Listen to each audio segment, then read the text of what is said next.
तो जिस तरीके से मराठा समाज के लिए सारथी, SC/ST समाज के लिए भारती, आरती महाज्योति समाज के विकास के लिए ये जो संस्थाएं कार्यरत है, उसी तरीके से मुस्लिम समाज के लिए ऐसी कोई संस्थाएं हैं, इसको लेकर आप क्या कहेंगे? इसी उन्वान पर आज आपने प्रेस कॉन्फ्रेंस रखी। इसी उन्वान पर बहुत अच्छा सवाल आपने पूछा कि इसी उन्वान को लेकर हमने आज प्रेस कॉन्फ्रेंस रखी। जो नाम आपने लिया, महाज्योति, सारथी, भारती, ये जो तर्ज के ऊपर में सरकार के अंदर भी जो समितियां चल रही है, हमने अल्पसंख्यक समाज को मुख्य धारा में लाने के लिए इस टाइप की संस्था की मांग पिछले 3-4 सालों से कर रहे हैं। और जब ये प्रस्ताव माननीय मंत्रालय के अंदर में गया तो वहाँ पर अर्थ विभाग जो है, उस अर्थ विभाग ने हमारे इस डिमांड को फाइनेंशियल प्रॉब्लम्स दिखाते हुए खारिज कर दिया। वो जैसे ही खारिज किया तो हमने पूरे महाराष्ट्र के अंदर में 5 तारीख को यानी कल के दिन पूरे महाराष्ट्र में अल्पसंख्यक विभाग ने हर जिला कलेक्टर को और तहसीलदार को मुख्यमंत्री, उप मुख्यमंत्री और अर्थमंत्री के नाम से ज्ञापन सौंपा है। मुझे बड़ी खुशी की बात है कि गढ़चिरौली से लेकर सिंधुदुर्ग तक, सिंधुदुर्ग से लेकर नंदुरबार तक हर जिले के अल्पसंख्यक विभाग ने कलेक्टर को, मुख्यमंत्री को जगाने का काम किया कलेक्टर के मार्फत।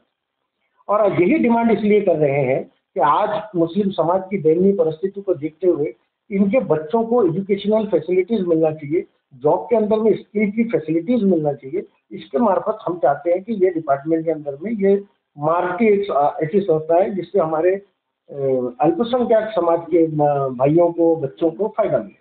सर, जिस तरीके से आपने जिक्र किया कि ऐसी संस्थाओं का होना बहुत जरूरी है और समाज के लिए संस्थाएं मुहैया की गई है।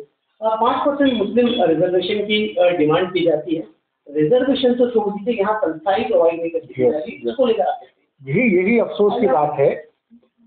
जिस वक्त हमारी सरकार थी, कांग्रेस और राष्ट्रवादी कांग्रेस की सरकार थी, उस वक्त ये मुद्दे को हमने उठाया था। हम पिछले 20 सालों से इस मुद्दे को, मुसलमानों को आरक्षण मिलना चाहिए, इस मुद्दे को लेकर पिछले 20 सालों से अपने राजनीतिक और सोशल जीवन के अंदर में ये मूवमेंट चला रहा है। क्योंकि इलेक्शन नजदीक है, इलेक्शन नजदीक में क्योंकि एक सवाल ये भी बनता है क्योंकि जब सरकार बनी थी तो उस सरकार के अंदर राष्ट्रवादी पार्टी भी मौजूद है। देखिए, पिछले 20 सालों में 200 बार चुनाव आए, लेकिन हमारी जो 20 साल पहले की मांगनी थी वो आज भी जिंदा है और आगे भी जिंदा रहेगी। हम जब तक अपना हक इस सरकार से मांग नहीं लेते तब तक हम ये लड़ाई को जारी रखेंगे।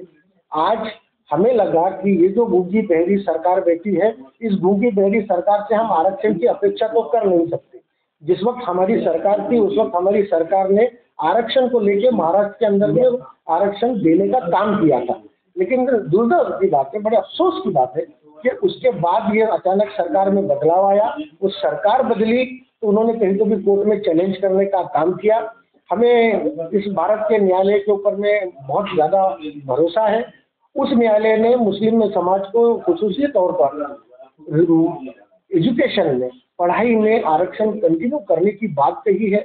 अभी नेक्स्ट गवर्नमेंट जो हमारी आएगी, हमें पूरी उम्मीद है कि मुसलमानों को एजुकेशन में रिजर्वेशन जरूर मिले। इस तरीके से आपने आज मुद्दे को उठाया और काफी अन्य संस्थाएं हैं, दूसरी तंजीमें भी हैं, वो इन मुद्दों पर काम कर रही है माइनॉरिटीज के हक के लिए। तो क्या लगता है आने वाले वक्त में महाराष्ट्र के अंदर माइनॉरिटीज को उनका मिलेगा?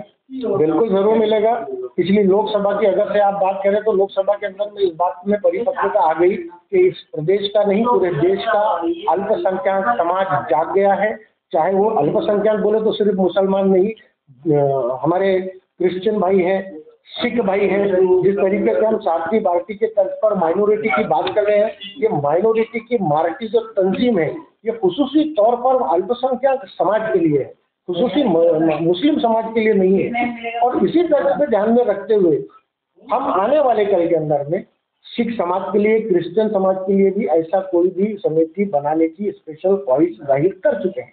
सरकार से हमारी मांगनी है कि क्रिश्चियन कम्युनिटी को मदर टेरेसा आर्थिक विकास महामंडल की स्थापना होनी चाहिए। ये राष्ट्रवादी कांग्रेस पार्टी अल्पसंख्यक विभाग महाराष्ट्र के अध्यक्ष होने के नाते मैं ये मांगनी करता हूँ कि हमारे क्रिश्चियन भाई, जैसा हम देखते हैं कि हर कम्युनिटी के अंदर में 12 साढ़े 12 जाति होती है, हर कम्युनिटी के अंदर में छोटे और बड़े, अमीर और गरीब लोग होते हैं। ऐसे क्रिश्चियन भाई जो है हमारे, जिसको भी अपन नया बोलेंगे, जो कन्वर्टेड क्रिश्चियंस हैं, कन्वर्टेड क्रिश्चियंस जो है गरीब बस्तियों से उठकर आ रहे हैं, इनको मुख्य धारा में लाने का काम भी सरकार का है और सरकार को जगाने का काम अल्पसंख्यक विभाग राष्ट्रवादी कांग्रेस पार्टी शरद चंद्र विभाग करेगा। एक आखिरी सवाल, अगर आपकी इन मांगों को पूरा नहीं किया गया तो क्या करेंगे?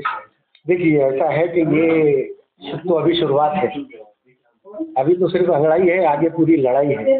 अगर हमारी बातों से सरकार की नींद कुंभकर्ण की सोई हुई नींद से अगर नहीं जागी तो हम अपनी बात को लेकर हम सड़कों पर उतरेंगे और ये सड़कों पर उतरने पे पूरा महाराष्ट्र में अल्पसंख्यक समाज और हमारे साथ में जो इस देश पर सेकुलर पे विश्वास करने वाले लोग हैं, ये सब के सब हमारे साथ सड़कों पर उतरेंगे और हम अपना अधिकार और हक इस सरकार से छीन के लेंगे।